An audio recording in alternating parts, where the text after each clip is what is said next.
The new normal is that Kyle Dubas is now the boss. The next new normal is that Dubas has to go and find some goaltending. Good morning to you. Good Monday morning. I'm Dejan Kovacevic of DK Pittsburgh Sports, and this is Daily Shot of Penguins. It comes your way bright and early every weekday. If you're into football and or baseball, I also offer daily shots of Steelers and Pirates, where you found this. The Stanley Cup Final is back in motion tonight in Las Vegas with the Golden Knights holding a 1-0 series lead over the Panthers. My pick is Florida in 6. I'm standing by that.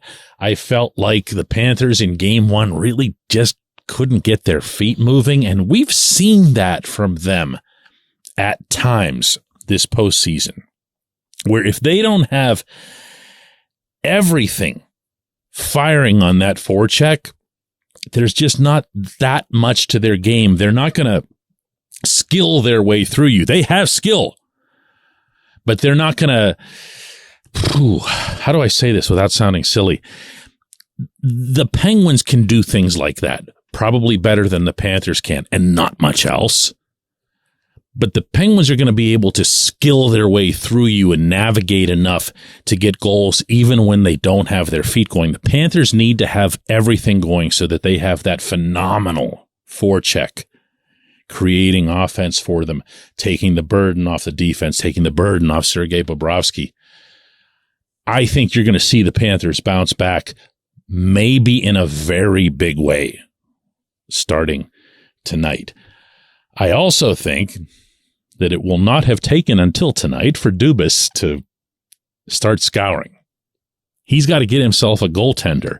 And one of the many reservations that I had about Dubas' hiring, although, again, open mind, let's see what he does in a market that doesn't naturally suffocate success, is that he didn't get the Maple Leafs goaltending. Now, how much of that can be blamed on him, how much on Brendan Shanahan, I don't know. And I really, really don't care, because contrary to the perception of Toronto's hockey fans, not everyone cares about the Leafs. But when your version of let's get some Stanley Cup winning goaltending is to overpay, and significantly, for this version of Matt Murray, not the one that we saw in 2016, 2017, and even beyond that for a couple of years, but this one now, who breaks down regularly, who occasionally will flash the form that had him rocket up through the Pittsburgh system and soon bump Marc-Andre Fleury. That's long gone. And that decision, and this might be the meanest thing I'll ever say about Dubas, but that decision was the kind of thing that Ron Hextall would do. So what I like so far is that Dubas acknowledged in his introductory press conference late last week that goaltending is the top priority. Mike Sullivan, in speaking with reporters the following day via conference call, had this to say about how he and Dubas are arriving to some of the same conclusions. You know, we talked about our organization. We talked about some philosophies, where we're at, where we're going, and I think it was evident, certainly to me. I don't want to put words in Kyle's mouth, but I think it was evident to me that we shared a lot of the same thoughts and ideas on where our team is at and how we can improve and get better and what the challenges are. And certainly I'm excited about those challenges moving forward. And I think Kyle was as well. Good, because you'd better believe that Sullivan feels the same way. Sullivan was the guy tasked all through this past season with having to pick between whatever malingering mood Tristan Jarry was in and whatever the chance was that Casey DeSmith could come up with those 1 out of every 5 or 1 out of every 6 really good performances that night. And the coach would get killed for the decision in either direction. The coach wasn't the GM. The GM didn't get goaltending. Well, the GM in Toronto didn't get goaltending either. So here's hoping that both of these gentlemen are drop dead serious when it comes to making this the thing that's at the very, very, very, very top of both of their lists. How do you do that? Well, you listen, you learn. First and foremost about your own guy. Let Dubas come in with a clean slate, a clean mind about the caliber of this goaltender, the caliber of the person, the nature of the injuries, real or imagined or long-term or regressive or whatever it is that it might be. Let him find out what he can. And even within that, Dubas said he was planning on finding Jarry and visiting him to see what more he can explore. Do that first. Do that first. By all means. Look, I'm the one who says on a regular basis that I believe that when Jarry's at the top of his game, he is not even a top 5. He's a top 3 goaltender in the league. But that's a hell of a qualifier I'm attaching to that, so don't take it seriously. The real trait that you want in a goaltender more than anything else is consistency and durability, which is part of consistency. They need to know that they can depend on you. What's the solution for that? First and foremost, again, figure out Jarry. Second, examine the market. Not just free agents, look at potential trades. Everyone I know has John Gibson circled, and, there's more to it than just that he's from Pittsburgh. Gibson was considered, not that long ago, a franchise-type goalie. He is stuck, undeniably, in a terrible situation in Anaheim, behind the worst defense by some advanced measures this past season in recent NHL history, facing 50, 55 shots, even more a night. Is he ruined? Is he shell-shocked? I don't know. What about Connor Hellebuck? My goodness, Hellebuck's purported to be available in Winnipeg because the Jets are looking to do a lot of different things, and Hellebuck's made clear to them that he's got no interest in being part of any phase of any rebuild. Well, what's your solution there? The Jets can get a mint for that player. And you know what? They should and will get a mint for that player. And the Penguins should, and I would hope will be at the forefront of any such process. Oh my goodness. Send Winnipeg everything. Send them everything to get this guy.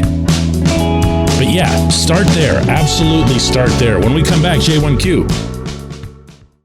This segment of Daily Shot is brought to you by Family Table, a local company that brings delicious food to busy families. They offer family-style complete meals or a la carte items like lean proteins, perfect for muscle building and weight loss.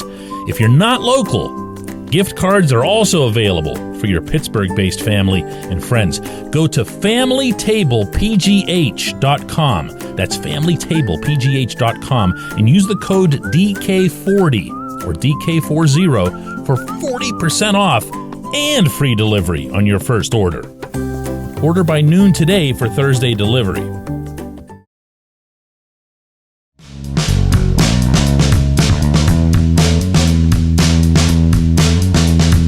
Today's J1Q comes from Tyler, who says, "Hi DK, the Stanley Cup Final features 2 coaches in their first years with their current teams. In Bruce Cassidy's case, a team in Boston that was always considered to be among the Cup contenders. My question is, we've gone 5 years in a row now with Mike Sullivan failing to move past the first round or even getting there. Is it unfair to say that maybe a change is necessary? We have seen them fire assistants, and it yields the same end result." I'm going to keep getting asked questions about Sullivan, and I'm going to keep giving similar answers to them, but the fact that they keep coming is something that I'm going to respect, because that's clearly emblematic, at least of our little world here, in communicating every morning, of a broader sentiment of dissatisfaction with Sullivan. I have my own things about Sullivan's performance, particularly over the past couple of seasons, that I don't like. I've been clear on those. I also have an immense respect for the head coach, for the man, for how he goes about things, And I believe he's the right person to have here in Pittsburgh running this team right now. Now, every once in a while, I'll hear from somebody who only hears half of that and says, hang on a second, you said this and this and this about him, so why do you support him? Because you know what? There is gray in this world, and you can be dissatisfied with something and at the same time believe that it's the right thing. You hope that it improves. Or, as I've also been suggesting for a while now, if you're the Penguins' new management team, you do more than hope that it improves. You make suggestions, and when the suggestions aren't heeded, you do more than suggest. You make it very clear that there is a new boss in town, and that the new boss, unlike the previous bosses, has a contract that is way longer than yours. Remember, I was saying all along how awkward it was and how unusual it was in professional sports that Fenway Sports Group gave Sullivan the long-term deal and wouldn't touch that concept with a 10-foot pole when it came to Ron Hextall and Brian Burke. Well, now here's Kyle Dubas, who's believed to have a 7-year deal, which puts him way past Sullivan on that scale. And on top of that, he's not even the GM. He might be the acting/de facto GM, but he's not the GM. He's higher than that. He is supposed to be now the person who runs hockey. So he, possibly unlike the predecessors, will be able to go into Sullivan's office and say, Sully, man, what do we got to do here? What do we got to do? Drew O'Connor's just lighting it up, and you just won't bump him up. What do we got to do? And Sully will come back with something about some arcane criteria that he doesn't use to hold anybody else accountable, but he'll hold the kid accountable for it. And you'll now have someone in an executive position who'll be equipped and empowered to say, hey, I'm sorry, Sully, that's absurd, man. Play the kid, okay? I'm not going to tell you where to play him. I'm not going to tell you with who to play him. I'm just going to tell you to play him, okay? I'm the boss here now. Play him. Do you really think that in this environment that I just laid out for you here, obviously hypothetical as it was, do you think that Sullivan would go, no, man, I'm just not going to do that? Of course he's going to do it. Of course he's going to listen. I appreciate the question. I respect the stance. I do. I'm not saying when I say these things that I'm right and you're wrong or the other way around. You asked for my opinion, I'm going to give you my opinion. I appreciate everyone who listens to Daily Shot of Penguins, and we will do another one of these tomorrow.